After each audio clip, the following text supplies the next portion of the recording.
magkakapatid. Ako, si Kuya, at lang si Bunso. Mayaman kami dati, pero ngayon, mas mahirap pa kami talaga. Isang hamak ng pamilya. Ang aking kuya ay palamunin kay inay, adik at lasinggero.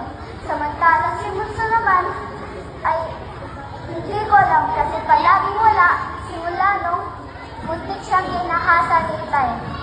Madaming pera si Itay, pero ni minsan hindi niya kami binigyan ng magandang dahilan upang umangat sa buhay. Kaya ito ang buhay, isang hamak na katulong. Bakit ganito ang pamilya ko? Ang hirap, ang gulo.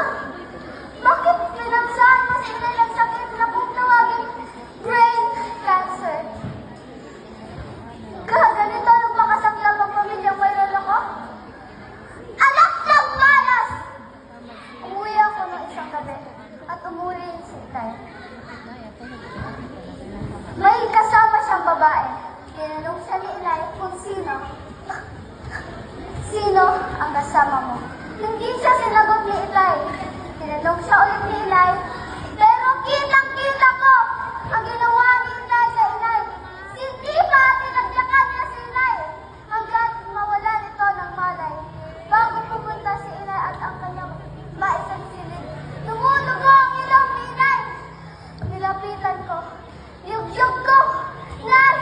Pero ramdam kong hindi na humihinga si Inay. Hindi na siya sumasagot. Kaya wala akong magawa. Pupunta ako sa kusina. Dinig na dinig ko ang tawanan ng dalawa.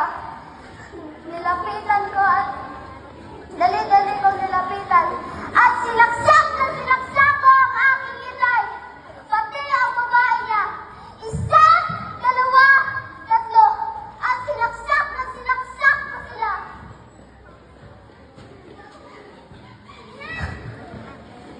Dugo! Bakit may dugo sa kamay ko? Pulis? Bakit may pulis na nakapaligid sa akin?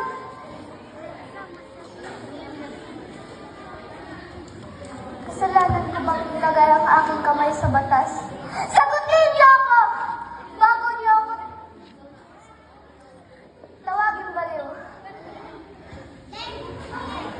Huwag niyo sanang tularan ang aming pamilya. Ang gusto lang namin mga anak ay mahalin at makitang nagmamahalan ang aming pamilya. Yun lang po. Salamat. Thank you very much.